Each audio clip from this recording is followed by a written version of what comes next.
Cardinal News is telling the little-known stories of Virginia's role in our country's march to independence. As we head toward America's 250th anniversary, we'll examine the events, people, and places that shaped the Commonwealth and the nation. Together we can better understand the role of our ancestors beyond what's in the history books. This is Cardinal 250, made possible in part by funding from the Virginia American Revolution 250 Commission. Hello and welcome to Cardinal News 250. I'm Duchy Jesse. We want to thank you for listening. Cardinal News 250 is sponsored by Bank of Botetourt, focused on you. And this project is made possible in part by funding from the Virginia American Revolution 250 Commission. Well, this month's Cardinal 250 newsletter features the story of Betty Zane, the only person, man, or woman willing to risk her life to save Fort Henry during a siege in 1782. And I would encourage you to read that story. It's written by Lindley Estes. It's on the 250 page of our website, cardinalnews.org. Now, that story includes quotes from noted historian, author, and George Mason University professor Rosemary Zagari, who joins us now for Cardinal 250. Welcome, Dr. Zagari. I'm glad to be here. Yeah, thank you. So, I could go on and on about your credentials, your accomplishments, your titles, and all that. But you're known as an early American history expert, along with the work you do day to day at George Mason and as a writer and researcher. You're not necessarily an expert on Betty Zane, but you are known, again, for your research on female patriots and the role of women during early American history. Before we get into that, I am curious about how you got interested in history, Dr. Zagari, and particularly, the role of women at that time. Okay. Well, I first of all wish more people were interested in history, especially of the Revolutionary period. And I hope that your podcast and writings help get people more interested. I think what's important and was really important to me is to understand that you really can't understand the present without understanding the past. And I was in grade school and high school in the 1970s, which was a period of very rapid change in terms of the role of women in the United States, in terms of women working outside the home, in terms of women's rights, and just in terms of the general debate about women's role in public life. And at the same time, I was around for the 225th or 200th anniversary of the United States in 1976, and 200th, I guess. And it just intrigued me, the idea about studying our founding moment and how critical that was, again, for understanding the connection between the past and the present. And so these interests converged with my study of women in revolutionary America. So I consider myself primarily a historian of politics of the revolutionary period, and have written a lot about more straightforward, like issues like federalism and apportionment and redistricting, the Constitutional Convention. But I've also written a lot about women in politics, which when I first started doing this research, people would say to me, but women weren't in politics at this time. They couldn't vote. They couldn't hold public office. So what are you possibly writing about? And I think I and many, many other historians of the period have discovered that there is a much more rich history for this period than we ever realized. Yeah. Okay, so let's get into some of that. Let's get into what you just said, that the role of women and the view of women, maybe that's a better way to put it, really did change during the Revolutionary period. Let's start. That's kind of a high level. So, but let's start with that. Give me examples of that, or why that is the case. Okay. Well, I'm just going to pick up on your anecdote about Betty Zane and talk about the fact that once historians started looking, we found many, many examples of women who participated in various ways in the American Revolution. And, I want to emphasize that it's in many different forms, their participation came. Now, with Betty Zane and a few other small numbers of women, there was some kind of direct military involvement, running out and picking up a gun or ammunition. There's an even more well-known example about a woman named Deborah Sampson from Massachusetts, who actually disguised herself as a man and volunteered to serve in the Continental Army in 1782 and 1783. And she served there for a year and a half and was only discovered to be a woman when she was wounded, and they undressed her to treat her. And she actually later went on a public speaking tour about her experiences, did rifle maneuvers, and actually received a pension from the U.S. government for her service. Now, I want to emphasize that the number of women who actually served or who actually took up arms was relatively small, but many women probably did much more unreported acts of valor and participation in defending their families, in protecting the home front when their husbands were away from the home, and even in the service of their country or serving at a state legislature. But so what historians did then was just start asking, what can we know about women's participation in the revolution? And so we found these instances. We also found that, and this was very surprising, I think, when historians first uncovered this, that male political leaders realized even before the first shots were fired at Lexington and Concord in 1775, that the participation of women was essential to the success of the revolutionary cause. And they began to realize this because here they were, the British Parliament and the King were 3,000 miles away. They were imposing laws and restrictions that the colonists felt were unjust, unreasonable, unconstitutional. And how could the colonists make their grievances known? Well, white male political leaders did what they do, which is write declarations and protests and send petitions to England. But within the North American British colonies, they also mobilized the people, ordinary men and women, in the cause of resistance. And here's the crucial part.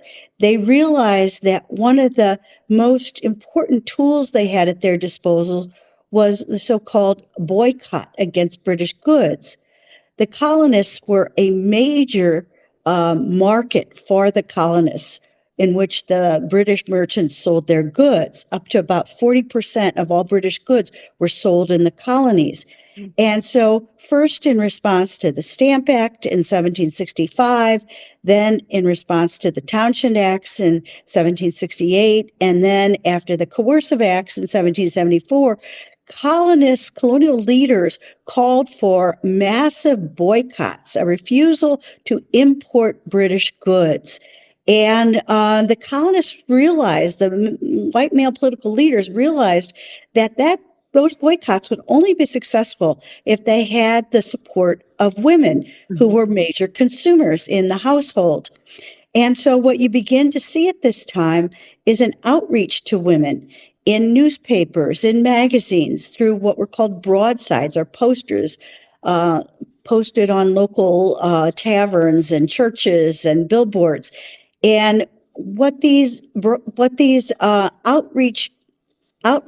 outreach did was call on women to become political actors, to use their tools at their disposal to refuse to buy British goods. And what this meant. I mean, this might seem like a small change for some of us today, but what it meant is that men were recognizing women's political agency. They were recognizing that women could have an effect on politics. And in calling for women's participation, they highlighted women's role. They highlighted that women did have a part to play in this resistance movement against Britain. And in doing so, they made women more politically aware and politically active. And more and more women, and I'm speaking mostly here of white, middle class, and upper class women in the colonies, but throughout the colonies, women started to engage in these forms of political activity. And more women began to read about what was going on with Great Britain. And actually, the literacy rate among women was the highest in the Western world in the colonies at this time. They began to read more about politics. Some women, women like Mercy Otis Warren, and Phyllis Wheatley, began to write about politics. And some of these women were actually getting their writings published. More women than Phyllis Wheatley and Mercy Otis Warren were writing letters to each other and talking among themselves. But what you see is a growing political awareness among women that they were political agents, that they could have an effect on politics, that what was going on in politics was important to them. And this is at a time when women, married women, could not own property apart from their husbands, women could not vote, and they could not hold public office. So this is an important change that's happening as a result of the wider politicization of the population before and during the American Revolution. Well, you mentioned her, and I know you've written extensively on Mercy Otis Warren. And I'm just going to snag this quote that came right off of your school's website on your bio page. It just said the Wall Street Journal named your book, Dr. Zagari, it's called A Woman's Dilemma, Mercy Otis Warren and the American Revolution, as one of the 5 best books on revolutionary women. So, that's an impressive quote, but I have never heard of her. Now, granted, it's been a long time since I was in school, but I don't recall hearing her in school. Tell me who Mercy Otis Warren was. You alluded to her. You kind of touched on her a minute ago, but who was she? Well, again, this is one of the cases where, what historians do is not invent history. Right. They just ask new questions about the past and look for sources that haven't been tapped before. And so Mercy Otis Warren was a woman who was hiding in plain sight. She was from Plymouth, Massachusetts. She was from a very political family. Her brother is much more well known. He's James Otis, sometimes called James Otis the Patriot, was a famous lawyer in arguing the so-called writs of assistance case. And he was one of the earliest leaders in the resistance against Great Britain in the 1760s and 70s. And so her husband, too, was also involved in politics, as was her father. And so she was surrounded by it. But she was also unusual in that she was recognized from a very early age to be precocious. And so she received a much more sophisticated education than a lot of girls at her time, who in Massachusetts in particular were taught to read and write, but who did not necessarily read Shakespeare or read the classics of ancient Greece and Rome. So, but she was taught these things, and she was also known to have a gift with the pen. So when the revolutionary movement was starting to take off, especially in the 1770s, her husband was friends with John Adams, and John Adams encouraged her to start writing poems and plays for publication in newspapers and as separate pamphlets. And she started doing so. And so she wrote a number of poems and plays during the revolutionary period that promoted the cause of revolution, that attacked the corruption of the royal government, especially in Massachusetts, that urged people to be prepared to take up arms in defense of their rights.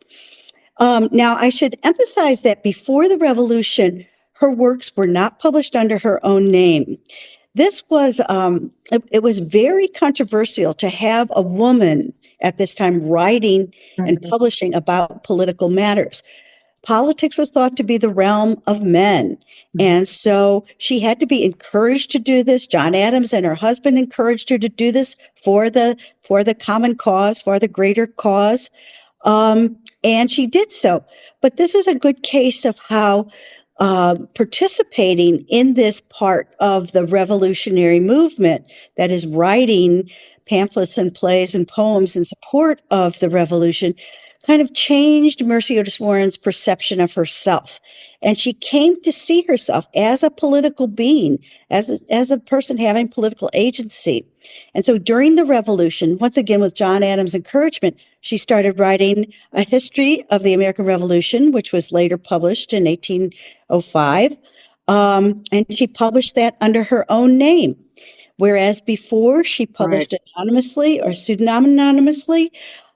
She later published under her own name. She also republished some of her poems and plays after the revolution under her own name. So she laid claim to her works and to her authorship. And she really publicly acknowledged and wanted to be acknowledged as a woman who was writing about political matters, who had the authority to write about political matters. Yeah. And I mean, in microcosm, what happened to Mercy Otis Warren happened to a lot of other women. It didn't happen necessarily because they were writing or publishing about politics, but because they were taking care of the children and the farm and the business while their husbands were away fighting or away in the business of governing. Mercy Otis Warren was good friends with Abigail Adams, the wife of John Adams. And she did not publish during her lifetime, but she was a voracious letter writer and reader. And her letters are marvels of the way in which her participation in thinking about the revolution and her taking control on the home front while John Adams was away empowered her, made her realize that she too had a stake in the revolution and in the new nation that was emerging. And it's, it's kind of a natural evolution born of necessity, as you mentioned, Abigail Adams, just the necessity of holding down the fort, so to speak, while the men are away. The skills that the women who may not have had certain skills, like just everyday survival and everyday protecting their home, had to develop then. So a lot of that is just like I said, a natural evolution of how that might have happened. I'm curious. Well, what I want to add here, though, is that it probably did happen in other wars that women had to take on additional responsibilities. What was different during the revolution is that women were writing about their role and men were acknowledging in print and publicly through orations and speeches women's role. And so this public recognition that women had a role to play in politics is really one of the most important transformations that occurred during the revolution. So you're right to say, they were taking on roles that women may have taken on previously while men were away at war, but there was a public recognition of women as political agents during the revolution that opened the way for a broader understanding of women in politics, that they could participate in politics, that they had something to give to the new nation. And historians call that women's roles as small r Republican wives and mothers, women of the new Republican government that emerged. Those writings and those orations and pamphlets at that time, it's easy to forget, Dr. Zagari, like we're in such a marvel right now of technology and things move so rapidly, and we have social media, the whole world we can get to right there on the phone. At that time, though, that was really the social media of its time. It was the way people communicated through the written word, but as you said, orations too. So just verbally and orally communicating and sharing. So Absolutely. And women themselves formed networks during the revolution. They had the Sons of Liberty were a major force before the revolution to kind of agitate for American rights. So some women in different towns and cities formed the Daughters of Liberty, and they actually spun fabric and made clothes at home rather than bought fabric or bought clothing from Britain. And this was a way that they could publicly acknowledge their allegiance to the cause and to the patriotic sentiments that were emerging. So, women specifically gathered among themselves with these non-importation agreements, the boycotts. We have cases, most famously in Edenton, North Carolina, where women themselves signed an agreement to not purchase goods from Great Britain. So women were explicitly taking on that role in a way that was not known in other kinds of wars, that they really saw themselves as participants in this conflict and as political beings with rights. And that's what comes next. If you are a political agent, then what rights do you have in this new government? We could talk all day. Well, I could.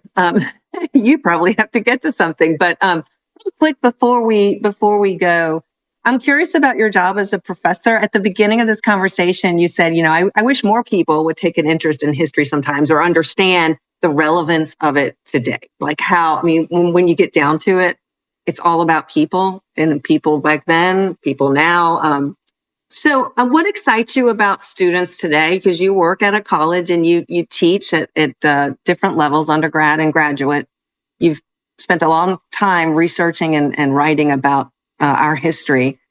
Is there a reason to be excited now with the population you see coming into schools and taking history and imparting all this to them, trying to get them excited about it? Well, I think not just for students, but for non-students as well, the new media makes it so easy to learn about the past because you do have so many resources at your disposal through your computer or your phone. I guess what I would say is I think it's all the more reason that people need to be critical consumers of history and not just to take as fact the first thing they read about the past. And so they need to read a variety of sources. And what's great about living today is that all the papers of the founding fathers are available online for free through the Library of Congress and through the papers of the founding fathers online. And so if you have questions about the past, if there's something that you want to know more about, it's good to go to the primary sources and to confirm what you read in secondary sources. I always tell students that Wikipedia, or now I suppose AI, can be the first starting point for what you are learning about history, but it's not the end point. You have to corroborate it with other sources and make sure that it's a valid historical point, because it's so easy to be misled. And but at the same time, I just think people should follow their interests and know that everything has a history. Everything has a history. Women have a history. Native Americans have a history. African Americans have a history. Furniture has a history. Houses have a history. Your town has a history. And so, follow your interests and understand that history is all around you. It's not something dead. It's not something that is only in books or even on the computer. And that your life is so much richer if you understand that the world you live in just wasn't created yesterday. That's a great way to put it. Thank you so much, Dr. Zagari, for sitting in on the podcast today and sharing all that with us. Really appreciate it. Yeah, great. Thank you. Dr. Rosemary Zagari is a noted historian, author, and professor at George Mason University. Thank you for listening to Cardinal News 250, made possible in part by funding from the Virginia American Revolution 250 Commission. Also want to thank Bank of Botetourt, focused on you. And thanks to Sean Eddy of Eddy Alexander and Zach Shelton for technical support. And you can read lots of history at our paywall-free news site, cardinalnews.org. I'm Dutchie Jesse. Thanks for listening to Cardinal 250, made possible in part by funding from the Virginia American Revolution 250 Commission. For more information on Cardinal News 250, including the Cardinal 250 and other newsletters, visit cardinalnews.org.